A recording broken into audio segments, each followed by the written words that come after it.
hawakan. Walang bantay? Wala. Maulan. Ay, upo ka tayo. Okay lang. Sige, upo ka. Okay lang, Nick.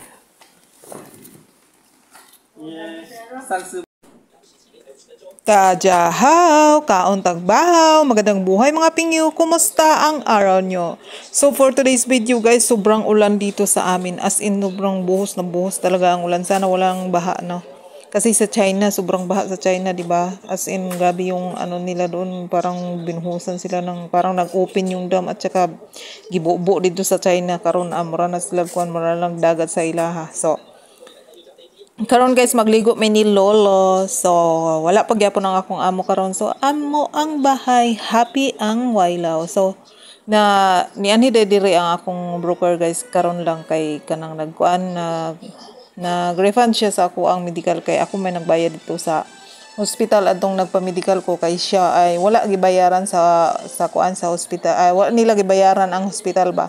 So pag check sa akong ngalan dito is unpaid pa ko, so ako nagbayad og kanang sa akong medical. So ingon siya nga next time kung magkuha may kwarta dire sa imuha tapos kanang wala pa naman nabayaran dito, okay lang nga dili mo bayaran kay amo ara man gyapong bayaran. So anak ko nga wala man ko kabalo kay ingon man ni Sir Alex nga kanang kuan ko no kanang magdala lang daw kog money para kung ingon sila nga magbayad ako na magbayad. So mao to nga akong gibayaran. So ilan man mo gi-refund, sabi ko okay next time sa.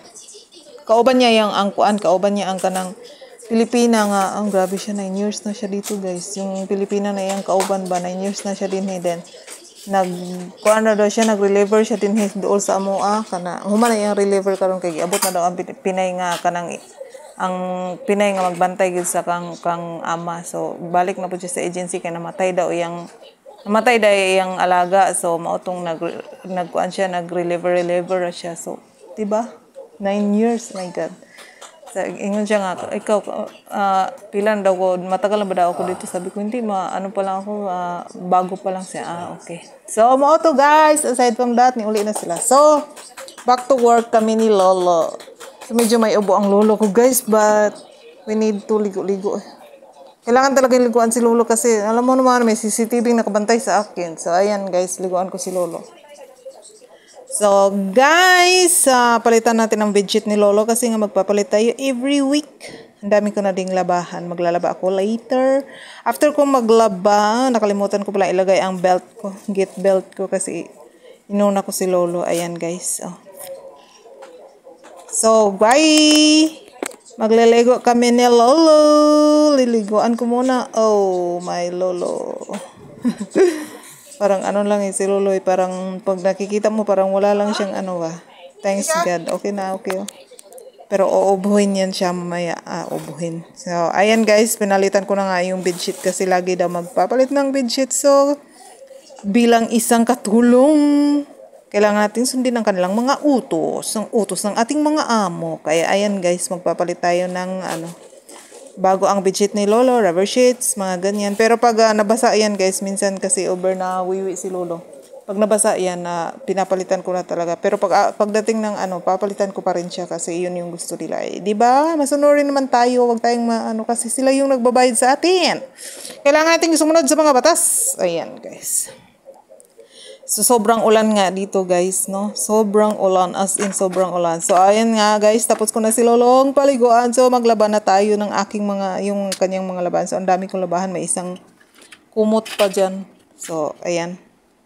Labahan natin yung mga damit ni Lolo. So, once in a while, once a week lang ako naglalaba guys. Yan yung mga pinalitan ko pala nung una guys. Kasi nawiwian niya. So, ayan. Labadami, labango. Diba? Medyo giniwang na ko gamay. Mga gamay lang. Pero akong timbang wala gyapon ba? 77 pa din. Oh my God. So, ayan guys. So, big bone girl daw ako. So, ayan. Let's loto na sa aking mahiwagang ulam. Dahil wala si boss, hindi ako magluluto ng kung ano-ano. At saka kung ano lang gusto kong kainin. So, may nakita akong isang talong na naiwan dyan guys. Tamang-tama, wala si boss. So, ako ang magluluto ng anong gusto ko. May talong. So, ako lang gisugba ang talong diya sa mahiwagang kalan. Mahiwagang kalan. So, sige ko pangita guys ba? Asa ka ang yan tangkyan eh. sa dugay na kay ko din wa ko kitag nag-refill ni sila. Pero nakakita ko kuan. Nakakita ko kanang receipt ba nga nag-refill siya pero wa ko kita asa dapat ang refill nila. So ayan na nga guys. So hindi ko alam kung saan yung gas nila din na dito sa Loyo siguro or ambot lang asa. So ayan guys. Magluto tayo ng talong. So, pag wala din si boss, guys, so, ang saya ng buhay ko. Kasi, naluluto ko yung mga gusto ko pagkain. Kasi, pag si boss, kung ano yung nandyan, yan talaga yung lulutuin ko. Pero, pag wala siya, di ba, na ako sa buhay kung ano yung kainin ko. Diba? So,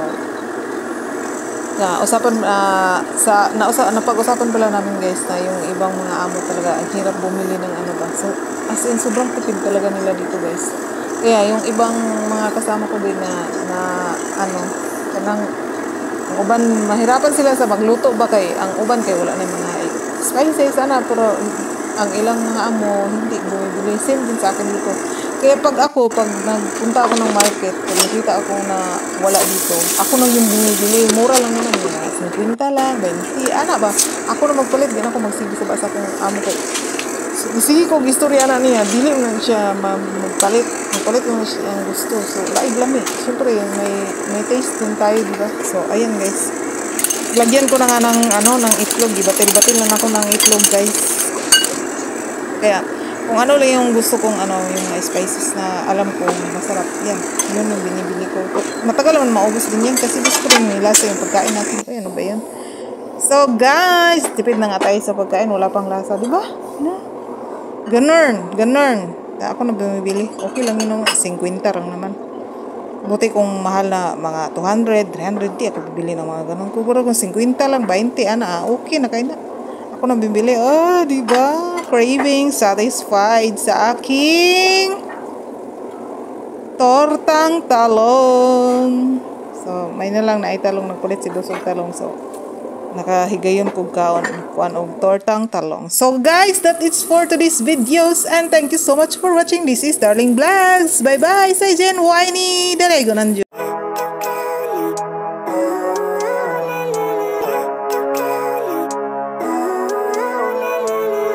Living life every day, late at night, not okay.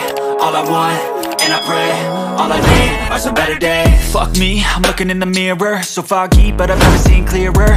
I don't really think anyone can save me, and honestly I'm not really sure I want saving. I like to be my own worst enemy. There's no risk if you don't try at anything, so I'ma just keep buying everything. See you in the next life, have to be a better me. I don't think that my head's on straight.